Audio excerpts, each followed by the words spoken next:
तो बच्चों आज हम आपको empirical formula and molecular formula बताओगे।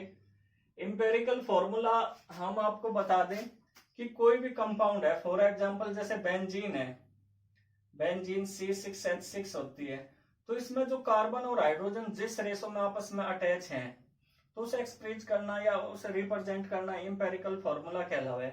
और उनका जो एक्चुअल रेशो होता है, जैसे 6 कार्बन का 6 हाइड्रोजन के साथ क्या रेशो, वो मोलिकुलर फॉर्मूला कहलावे। तो आप पहले एम्पेरिकल फॉर्मूला लिख लें। The empirical formula of A compound is the chemical formula which represent the simple whole number ratio of the atoms of the various elements present in one molecule of the compound।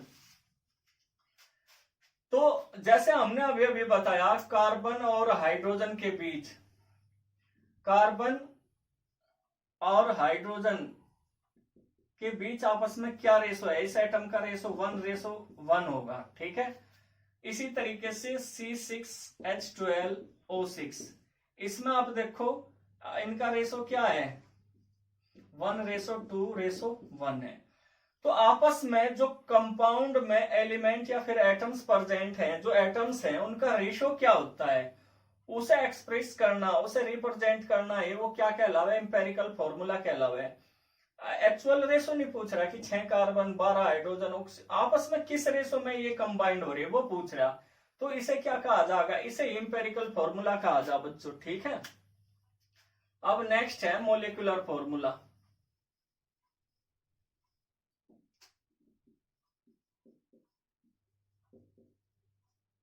Molecular formula जैसे अभी हमने बताया था, actual ratio होता है, लिख लो। The molecular formula of a compound is the chemical formula which represents the true formula of its molecule। यानी जो उनमें आपस में रिलेशन है, जितना उसमें प्रेजेंट है, वो मोलिकुलर फॉर्मूला कहलावे। फॉर एग्जांपल जैसे हम आपको बता रहे, बेंजीन है C6, हाइड्रोजन कितने हैं, 6, कार्बन भी 6 है, तो इनका आपस में क्या रेशो है, 6:6। एक्चुअल में कितने उसमें एटम प्रेजेंट है कार्बन के और हाइड्रोजन के, वो मोलिकुलर फॉर्मूला होगा।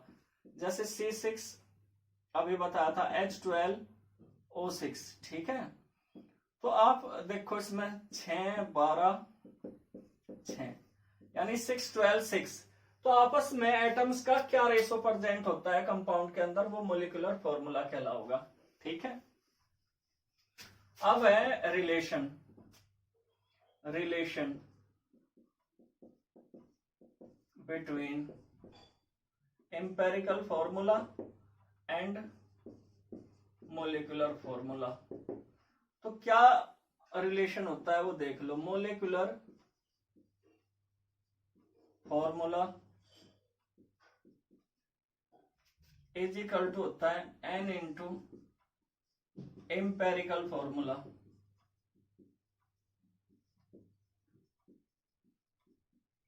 सभी बच्चे नोट कर लें। N क्या है यहाँ पे, N एनी इंटीजर होगा जिसकी वैल्यू क्या होगी, इंटीजर है 1 2 3 एटसेट्रा, इसकी वैल्यू कुछ भी हो सके। ठीक है बच्चों, और जो N है आप उसे कैलकुलेट कैसे करेंगे, ऑब्टेन कैसे करेंगे, वो भी हम आपको लिख रहे हैं। सभी बच्चों को दिख रहा क्या, हम N की वैल्यू कैलकुलेट कैसे करेंगे वो देख लो। N प्राप्त कैसे, ऑब्टेन कैसे करा जाएगा, molecular mass upon empirical formula mass. तो N की वैल्यू ऐसे कैलकुलेट करी जाएगी, मोलिकुलर मास को डिवाइड करा जाएगा एम्पेरिकल फॉर्मूला मास से, तो इसकी वैल्यू आपको आ जाएगी। तो एक रिलेशन और हमने आपको पहले बताया था एवोगैड्रो के टाइम पे कि एक मोलिकुलर मास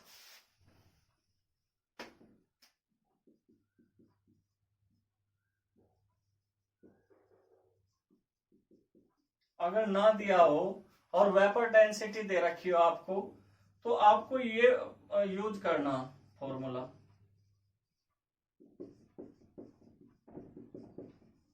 अगर डायरेक्ट उन्होंने मोलिकुलर मास ना दिया हो, वेपर डेंसिटी दे रखी हो, तो molecular mass is equal to होता है 2 इंटू वेपर डेंसिटी। तो ये भी आप नोट कर लें।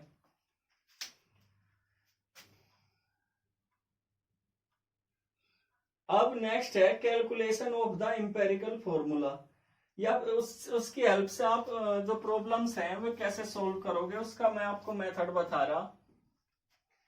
उसके लिए एक आपको टेबल बनानी होगी, और उस टेबल में सबसे पहला आपको लिखना होगा एलिमेंट। सेकंड पोजीशन पर आपको लिखनी होगी परसेंटेज।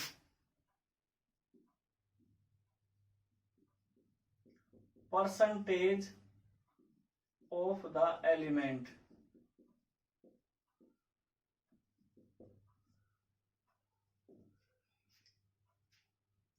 फिर आपको लिखना होगा एटॉमिक मास।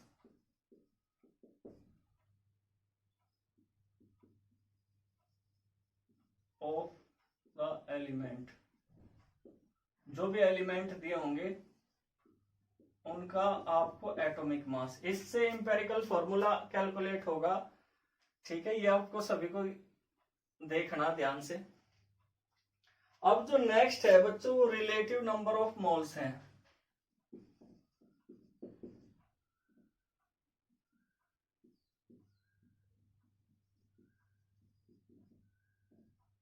ये कहीं के इक्वल होते हैं। ये जो परसेंटेज है ऑफ एलिमेंट, में शॉर्ट में लिख दूं परसेंटेज, को डिवाइड करना है एटॉमिक मास से, तो इसमें रिलेटिव नंबर ऑफ मोल्स आ जाएंगे निकल के। ठीक है, यहां तक देख लो आप। और उसके बाद क्या है, फिर सिंपल रेशो देखना है इसमें क्या होगा।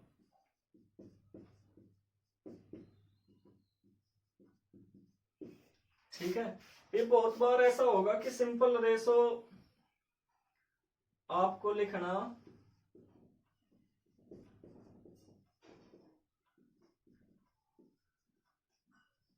Whole number ratio. तो ये टेबल आप सभी बच्चे बनाना सीख ले। सबसे पहले एलिमेंट, फिर परसेंटेज जो दी जाएगी, atomic mass, relative number of moles, simple ratio कैसे कैलकुलेट करना वो हम आपको बता देंगे अभी। और इसमें अगर ये होल नंबर नहीं आ रहा है, ये होल नंबर नहीं आ रहा, 1 2 3 4 नहीं आ रहा और पॉइंट में आ रहा, तो उसे कन्वर्ट करना पड़ेगा। होल नंबर होना जरूरी है। एग्जाम्पल के तौर पर हम अभी आपको एक न्यूमेरिकल कराएंगे, वो सभी बच्चे देख लें। ये नोट कर ले, न्यूमेरिकल लिख लो। प्रॉब्लम है, an inorganic salt gave the following percentage composition. एक न्यूमेरिकल है जिसमें सोडियम दिया। सोडियम आपको यहां तो देखने का नहीं, सोडियम गिवन है 29.11। ये आपको दिया जाएगा। सल्फर है 40.51 और ऑक्सीजन है 30.38।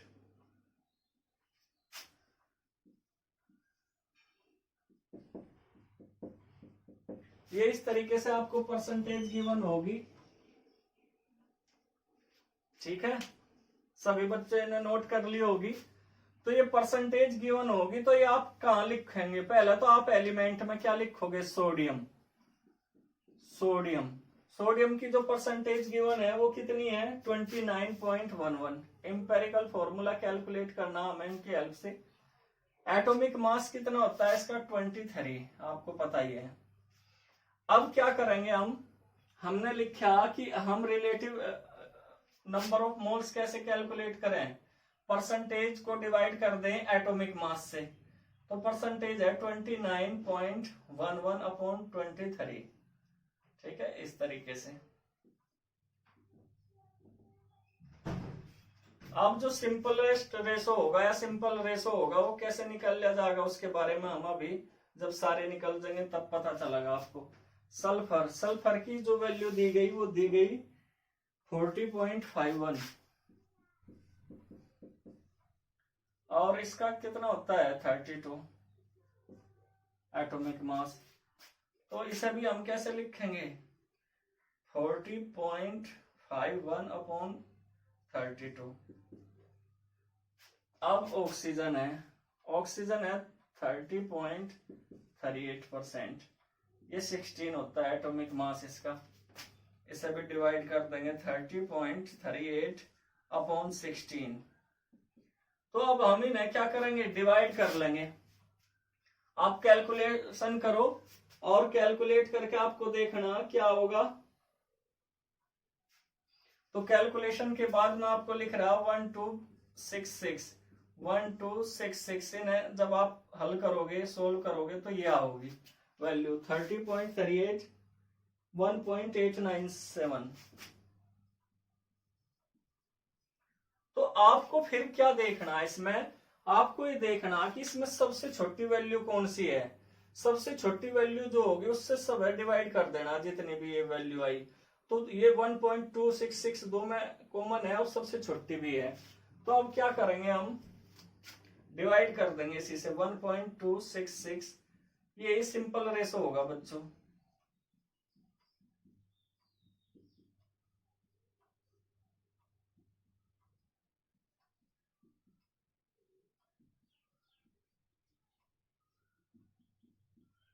दिख तो रहा होगा सभी को, ठीक है। तो अब जब आप इसे डिवाइड कर रहे तो आप देखोगे किस तरीके से इनके रिजल्ट आएंगे। 1 है, ये 1.5 है, तो होल नंबर नहीं आया। तो हमें तो क्या चाहिए होल नंबर चाहिए, पूरा पूरा का पूरा पूर्णांक चाहिए उसमें।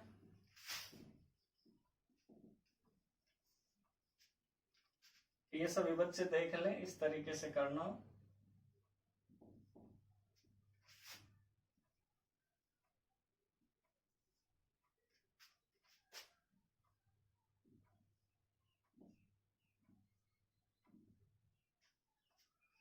तो हम क्या करेंगे, मैथमेटिक्स का रूल क्या कहता है कि सब में मल्टीप्लाई कर लो इक्वल। तो अगर 2 की मल्टीप्लाई करें 2 हो जाएगा, 2 हो जाएगा, डेट का 3 हो जाएगा। तो ये क्या होगा 2 2 3। तो इसका जो एम्पेरिकल फॉर्मूला आ गया वो क्या आया,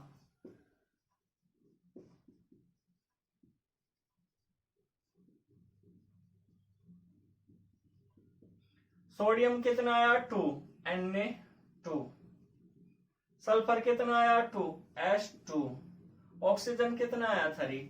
तो इसका एम्पेरिकल फॉर्मूला इस तरीके से होगा। सभी बच्चे स्क्रीनशॉट ले लें इसका। सभी सबसे पहले एलिमेंट लिखो, जो परसेंटेज दे रखी वो लिखो। फिर इसका एटॉमिक मास आपको पता ही है 30 एलिमेंट तक याद कर लियो। फिर आपको परसेंटेज जो होगी उसे डिवाइड करना कहीं से बच्चों एटॉमिक मास से। तो ये इसका क्या आ जाएगा रिलेटिव नंबर ऑफ मोल्स आ जाएंगे। फिर सिंपल रेशो देखना, जो सबसे छोटा होगा भाग देने के बाद डिवाइड करने के बाद उससे सब डिवाइड करना इन्हें, ठीक है। अगर ये होल नंबर नहीं आ रहे, जैसे इसमें नहीं आया 1 2 3 4 इस तरीके से नहीं आ रहा, तो फिर उसमें इक्वल नंबर से डिवाइड करके ना होल नंबर जरूर लेना, ठीक है, क्योंकि ये फ्रैक्शनल नहीं हो सकती इनकी वैल्यू। एम्पेरिकल फॉर्मूला आ गया फिर इस तरीके से, 2 सोडियम है 2 सल्फर है, सभी बच्चे नोट कर ले। तो इस तरीके से आप एम्पेरिकल फॉर्मूला निकाल सकें। अगर किसी क्वेश्चन में आपसे पूछ लिया जा कि आप इसका मोलिकुलर फॉर्मूला भी पता करो, तो आप कैसे करोगे उसके लिए अभी देख लो नेक्स्ट क्वेश्चन। नेक्स्ट क्वेश्चन लिख लो, a compound contains 4.07% hydrogen, 24.27% carbon and 71.65% chlorine. Full stop. Its molecular mass is 98.96 gram. Molecular mass दिया है इन्होंने, वेपर डेंसिटी अगर देते तो 2 की मल्टीप्लाई कर लेते उसमें। What are the empirical and molecular formula. तो आपको जो जो वैल्यू दे रखी वो आप लिख लो इसमें। सबसे पहले तो आपको क्या निकालना,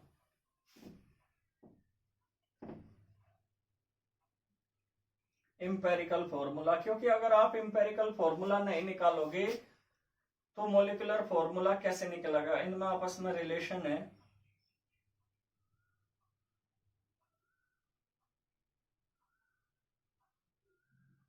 आप चाहो फिर कितने भी क्वेश्चन इस पर सोल्व कर सको। जल्दी जल्दी से देख लो कौन कौन से एलिमेंट दिए गए इसमें, कार्बन, हाइड्रोजन और क्लोरीन। कार्बन, हाइड्रोजन और क्लोरीन, इनकी परसेंटेज जो दी गई वो भी लिख लो 24.27। हाइड्रोजन की परसेंटेज दी गई 4.07 और नेक्स्ट दिया गया 71.65। कार्बन का 12 होता है एटॉमिक मास, हाइड्रोजन का 1 होगा, क्लोरीन का 35.5 होता है, सभी को पता आपको। तो हमने कहा आप इसके रिलेटिव नंबर ऑफ मोल्स कैसे निकाल लोगे, तो डिवाइड करके 24.27 अपॉन 12, ये हो जाएगा 4.07 अपॉन 1, ये तो जो का त्यों ही रह जाएगा, और ये हो जाएगा 6535.5। अब इन्हें डिवाइड कर लो, और डिवाइड करने के बाद क्या आ रहा बच्चों,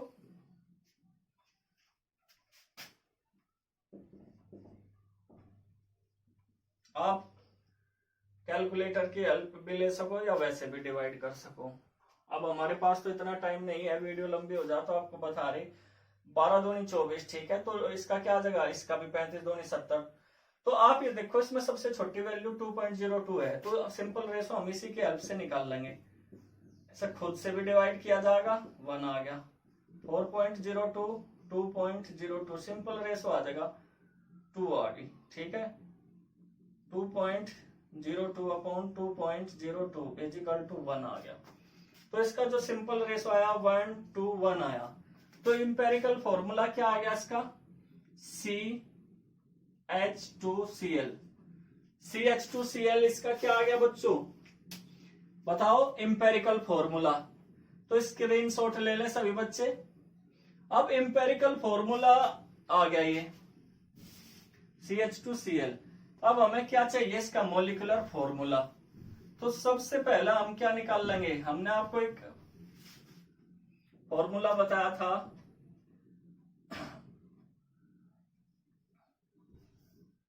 एक तो आप मॉलिक्यूलर फॉर्मूला जब कैलकुलेट करोगे तो आपको चाहिए N, एम्पेरिकल फॉर्मूला।